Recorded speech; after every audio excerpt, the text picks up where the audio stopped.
di tengah-tengah umat itu bermakna dua. Yang pertama, umat harus hidup kudus. Hidup kudus itu mengikuti apa saja yang Tuhan firmankan dan memisahkan diri dari cara hidup dunia pada umumnya. Lalu yang kedua, saudara, kehadiran Allah justru akan membinasakan. Ini yang Allah katakan dalam Keluaran 33 ayat yang ketiga. Sebab aku tidak akan berjalan di tengah-tengahmu, karena engkau ini bangsa yang tegar tengkuk, supaya aku jangan membinasakan engkau di jalan. Jadi, bagaimana saudara memahami kehadiran Allah? Saat teduh kita hari ini dari Keluaran pasal 33 sampai 34. Namun yang akan dibacakan ayat 1 sampai 6 saja. Demikian sabda Allah. Keluaran 33 ayat 1 sampai dengan 6. Musa meminta penyertaan Tuhan.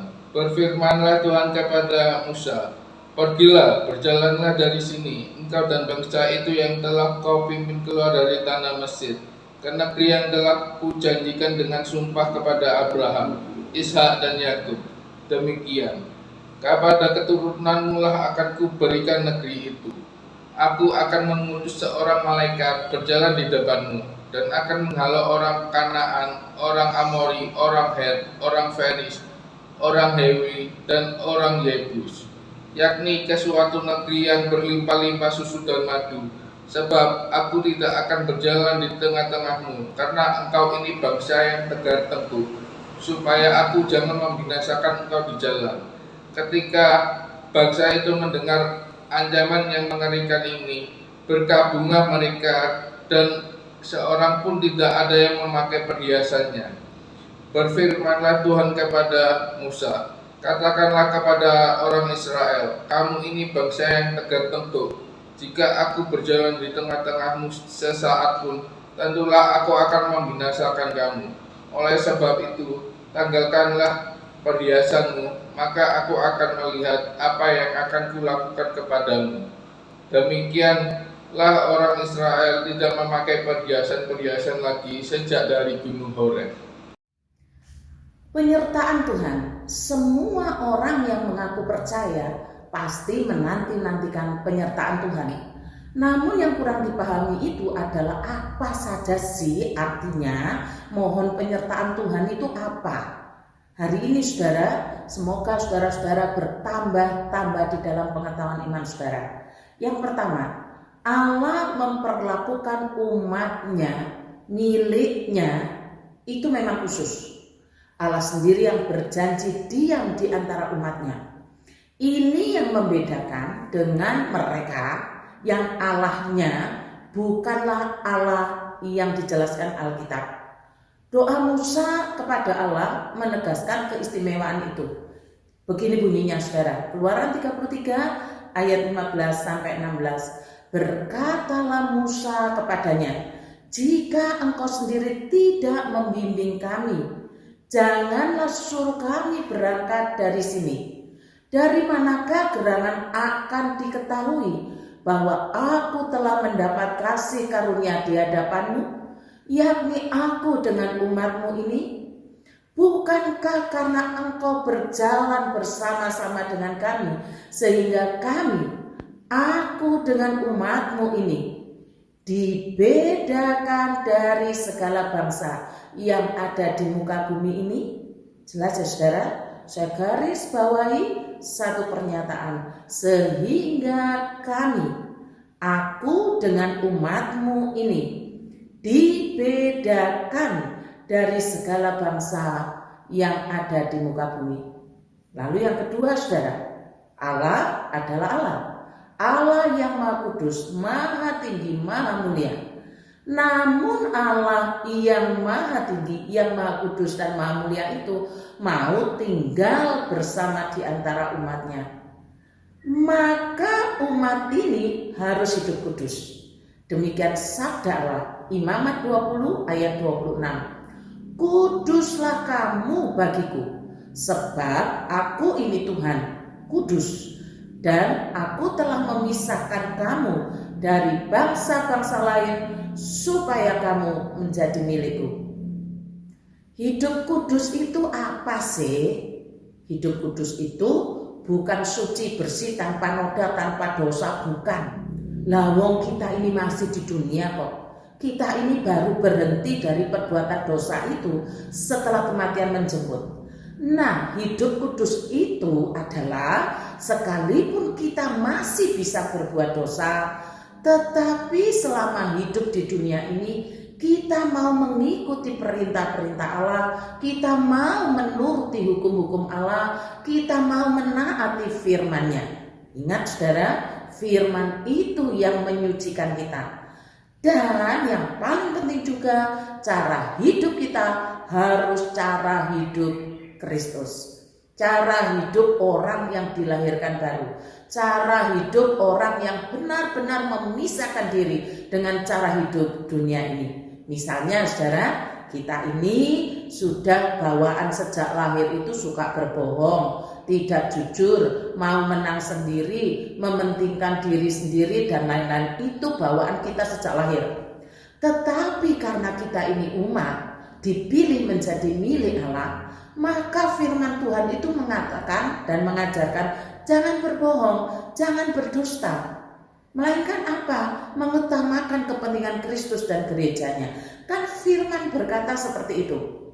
Lalu respon kita sebagai umat adalah taat, nurut, iya kan? Nurutnya itu bukan sekali toh, bukan sekali saja. Nurutnya itu dijadikan dengan sadar sebagai cara hidup kita. Kepepet seperti apapun, dengan sadar kita memilih Tuhan dan memilih firman-Nya. Seperti itu hidup kudus. Contoh lagi saudara, ada orang yang salah transfer ke saya 50 juta. Setelah saya cek di aplikasi, uangnya memang masuk. Tak berapa lama, setelah sekian hari lah, ada orang yang datang. Orang itu mengatakan begini, tenang Bu, gak usah kaget. Uangnya gak usah dikembalikan, yang 50 juta itu bisa diambil kok. Tapi cuma nambah satu syarat aja. Dan saudara tahu, satu syarat itu saya tidak punya. Lalu orang itu bilang begini, gak apa-apa, dibuat aja sekarang untuk melengkapi. Dan uangnya diambil aja sama ibu. Tapi nanti syarat itu akan saya atur, kira-kira sudah berjalan 3 tahun yang lalu. Saudara, yang perlu saudara tahu, orang itu tidak minta fee sama sekali, tidak minta upah. Malah bilangnya begini, eman-eman loh Bu kalau nggak diambil. Ya kalau balik ke pemerintah nggak apa-apa. Tapi kalau diambil oknum-oknum itu kan eman-eman lebih bagus diambil ibu. Ayo, kalau itu terjadi pada saudara bagaimana? Masih berani berdoa, Tuhan sertai hamba? Ingat saudara, taat firman dan cara hidup sebagai ciptaan baru, itulah umat yang kudus. PPR A115 dalam kalimatnya mengajarkan sangat indah. Kalau saudara bisa menyanyikan dengan baik, mohon Tuhan serta hamba, kalau tidak aku sesat. Ku harap kau selalu serta, baru langkahku tetap. Maka jiwaku tentram, pada maut ku tak gentar. Tanpa ku bertanya lagi, aku iring Tuhanku. Mari kita nyanyikan pujian ini. Mohon Tuhan serta hamba, kalau tidak ku sesat. Ku harap kau selalu serta, baru langkahku tetap. Maka jiwaku tentram, pada mautku tak gentar. Tanpa ku bertanya lagi, aku iring Tuhanku. Seringkali sesat pikiran kita. Karena apa? Menginginkan apa yang bukan milik kita. Malah doanya, Tuhan sertai hamba. Lah kan salah. Padahal itu mau menginginkan bukan milik kita. Salah transfer itu kan bukan milik kita sebenarnya. Harus dikembalikan. Harus kembalikan pada yang transfer. Bukan dimodifikasi, diatur-atur supaya menjadi milik kita. Bukan, itu cara hidup dunia. Lalu yang ketiga saudara, ada saatnya Allah Sepertinya Allah membiarkan kita berjalan sendiri, kelimpungan sendiri, ribet-ribet sendiri, susah-susah sendiri. Sudah begitu kita masih ngomong begini.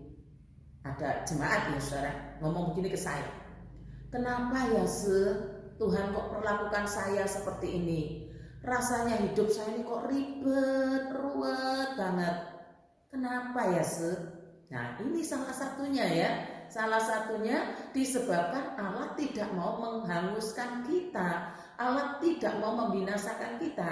Ingatkah kita dalam Keluaran 33 ayat 3? Sebab aku tidak akan berjalan di tengah-tengahmu, karena engkau ini bangsa yang tegar tengkuk, supaya aku jangan membinasakan engkau di jalan.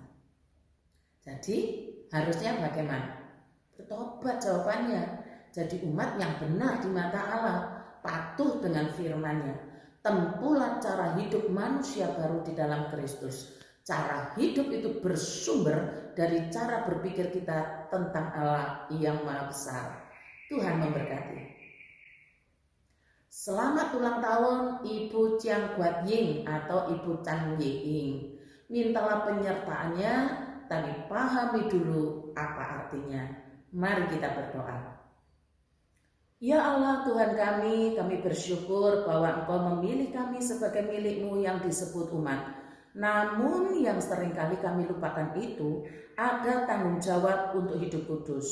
Mohon Tuhan mengampuni kami, memulihkan jiwa kami agar dapat mengerti kehendak-Mu, sehingga kami tidak melepaskan keyakinan kami dan tidak takut untuk memohon penyertaan-Mu. Dengan berdoa, Tuhan sertailah kami. Berdoa untuk Ibu Chang Ying yang hari ini berulang tahun. Mohon Tuhan menambahkan iman kepadanya supaya makin terbentuk dalam hidupnya sebagai umat perjanjian yang kudus. Terima kasih Tuhan, mendoakan juga untuk anak-anak dan menantunya. Kiranya Allah memulihkan relasi sebagai keluarga yang mengasihi Tuhannya. Di dalam nama Tuhan Yesus kami berdoa. Amin.